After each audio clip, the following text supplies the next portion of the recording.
Bonjour à tous, j'espère que vous allez bien, tout mon cœur. Je vais essayer de dire quelques mots, comme à notre habitude maintenant, de Torah.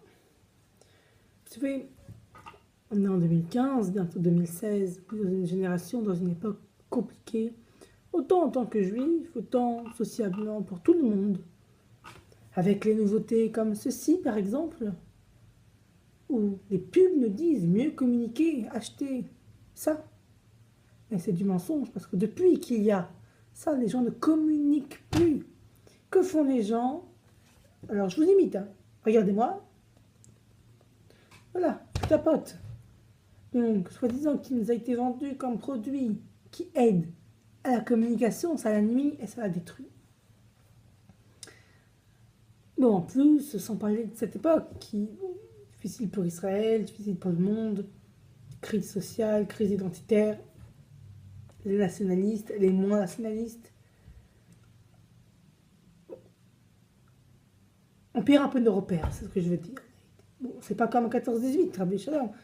Mais ça, c'est une crise différente. C'est une crise qui rentre plus par l'intérieur, qui n'est pas une crise de tuerie, comme il y a eu avant pour l'assimilation avec les Juifs. C'est bien pire, ça rentre par l'intérieur.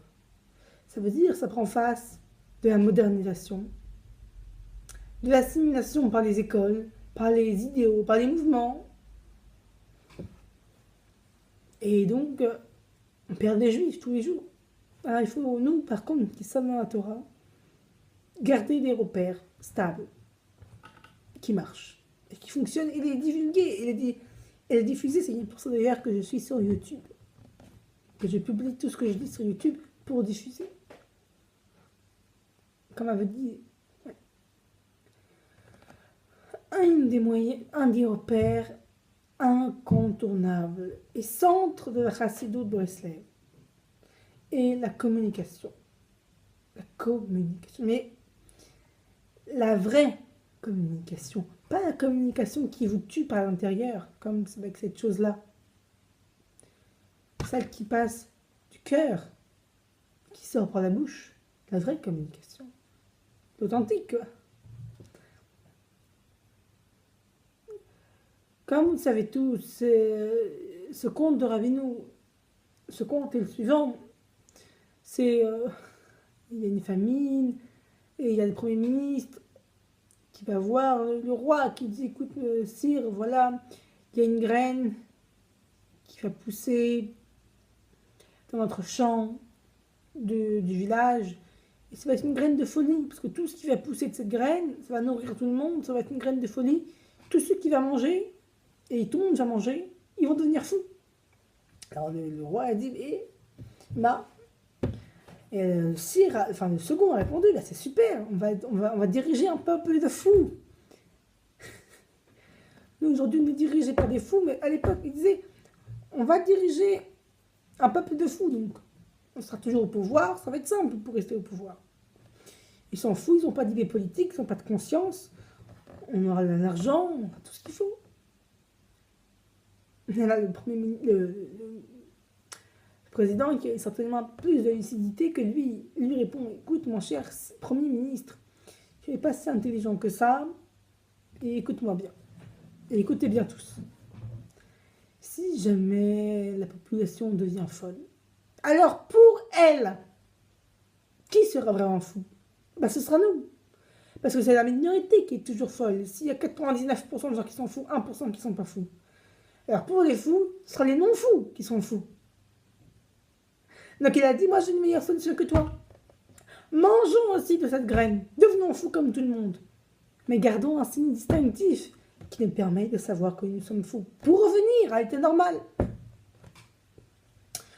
Nous avons la Torah. Nous avons les mitzvot. Nous savons que nous vivons dans un monde fou. Mais nous avons... Donc nous le savons déjà. C'est une même chose. Maintenant, nous avons la clé pour sortir de ce monde de fou. Et la clé, je vous la donne avec tout mon cœur. Rabbi Nachman de Breslev écrit, l'écouté moral. La clé pour sortir de ce monde de fou, c'est parler. Parler avec Hachem. Ce qu'il a appelé, lui, dans son concept clé, et essentiel, Idbodedut. Idbodedut, rak ledaber עם הקדוש ברוך הוא, כמו חבר tov. Rien que parler comme un ami, avec un bon ami. Hachem, il faut lui parler. Il ne demande qu'à être écouté. Maintenant, on va approfondir un peu le sujet. Vous avez compris, c'est quoi la clé? C'est la communication, l'échange avec Hachem. Beaucoup de gens vont dire quoi? C'est abstrait, il se fout de moi. On est psychopathe? Non, je vous assure, je suis en seconde, j'ai une conscience, j'ai un cerveau, je ne suis pas psychopathe. Et ce que je vous dis, c'est une réalité. Et c'est indispensable. Quelqu'un qui veut passer à côté de ce conseil ne pourra tout, sauf réussir. Impossible. C'est un conseil. C'est comme une route qui mène à un point. Alors, par 2 points ne passe qu'une et une seule droite. C'est-à-dire que pour arriver à l'autre point et par ton point, tu as un seul chemin. C'est celui-là. Pas 2 et pas 3. Par 2 points ne passe qu'une et une seule droite. Alors, vous savez, la communication avec Hachem, c'est indispensable. Parce que, vous savez, nous, on a une conception de ce qui est bien pour nous. Et on demande à Hachem, donne-la moi. Mais Hachem, il a une conception de ce qui est bien pour nous. Et bien sûr que sa conception à lui, qui pense que c'est bien pour nous, c'est bien mieux que la conception à nous qu'on pense que c'est bien pour nous. Donc, au lieu de demander à Hachem, fais-nous ce qu'on veut, il faut lui demander à Hachem, fais-nous ce que tu penses que c'est bien pour nous. Hachem, il voit tout. Il connaît tout.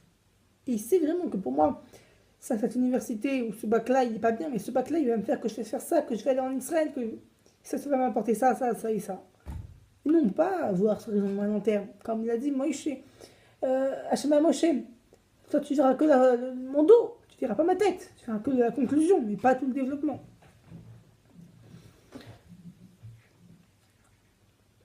Vous savez, il donne des doutes, parler avec Hachem. Quelqu'un qui veut acheter une maison, qui veut déménager, quoi qu'il veuille faire, s'il ne demande pas à Hachem de lui parler,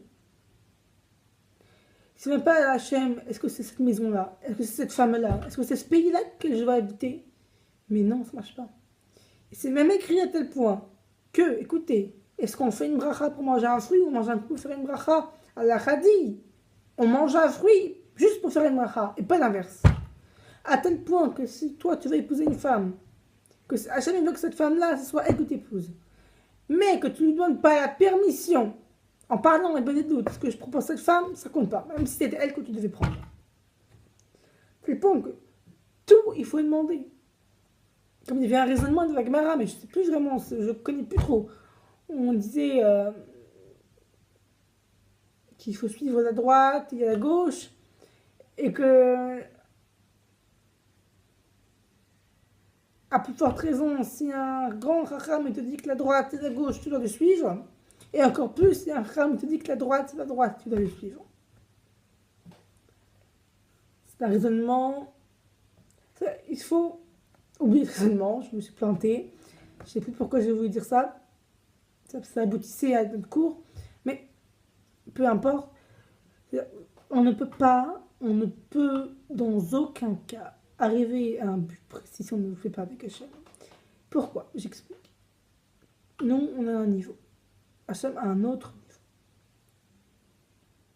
Quand nous, on parle avec Hachem, on s'associe avec lui dans notre projet. Ça veut dire qu'on divise par 2 le fardeau. On divise par 2 le stress. Et on n'est plus responsable. On n'est plus seul contre 7 milliards de personnes, contre le monde. On est avec Hachem, on est avec le créateur du monde. Et on est une créature dans la création, avec le créateur. Donc on n'a plus de stress. C'est comme si je vous dis, moi je collabore avec monsieur Zuckerberg. Est-ce que je vais me stresser pour ma vie de future? Ou avec monsieur LVMH? Ben non, on est associés, au pire je rate, j'ai quand même un bon milliard, ça va. Non, avec Hachem. Avec Hachem, c'est le plus gros des millions, des milliards, des tout ce que vous voulez. Mais après, il faut appliquer ce conseil qui est de parler avec Hachem. Il y en a beaucoup de ravis qui font des cours et des cours sur les Bénédictes. Je vais essayer de me rappeler de quelques points de tous ces cours que j'ai vus qui sont essentiels. Et je vous invite même à aller voir de Ravi Frère. C'est un très bon cours sur les Bénédictes. Rien que parler avec Hachem. C'est un conseil que le Rabbi Nachman, qu'est-ce qu'il faisait? Il allait chez le Baal Shem Tov, tout seul, à 5-6 ans. Il allait prier à sa tombe, toute la soirée. Et il revenait à l'aube chez lui. Et il allait dans son grenier. Et il disait Chit Rachma. Et et prier Hachem en parlant. À cet âge-là, nous on a 15 ans, on découvre encore ce que c'est. Lui à 6 ans, il le sait déjà.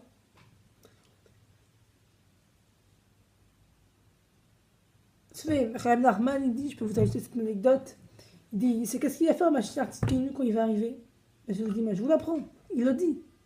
Quand Mashiach Tzidkenu va arriver, il va seulement vous dire, hé, toi juif là, oui, tu sais que tu as un potentiel énorme, et quoi, qu'est-ce que je peux faire? Mais tu sais que tu peux parler avec Hachem. Tu sais que toi, là, Moshe, Aaron, David, Abraham, tu peux parler avec Hachem. C'est ça qu'il va faire Mashiach.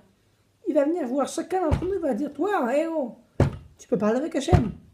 Il va nous apprendre comment parler avec Hachem. C'est ça qu'il va faire Mashiach. Stam. Même vous savez, quand on habite, pour ceux qui habitent en Eretz Kodesh, que là-bas, la logique, elle est totalement inversée. Il n'y a pas de logique en Israël. En Israël, c'est la terre de Hachem, donc il n'y a vraiment aucune logique humaine. Que si on ne pas, qu'on ne s'attache pas à la logique d'Hachem, en parlant avec Hachem, on est perdu, mais c'est fini. Hein. En 2 jours, on est devenu fou.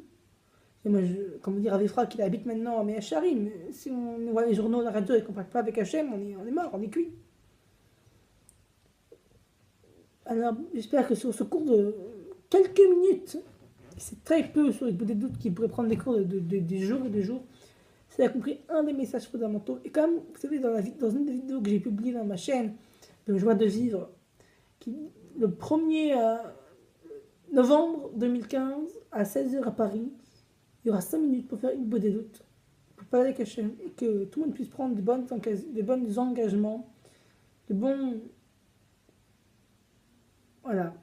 Hachem, maintenant, je veux faire ça en plus. Pour le mérite d'Am Israël, pour le mérite de Eretz Kodesh, pour le mérite de les Yeshivot qui se trouvent en Eretz Israël, pour la stabilité de tous les Juifs qui habitent là-bas. C'est une grande mitzvah. J'espère que vous prendrez tous part à ça. Et merci de continuer à m'écouter et bonne soirée sur ce petit cours de Botéot.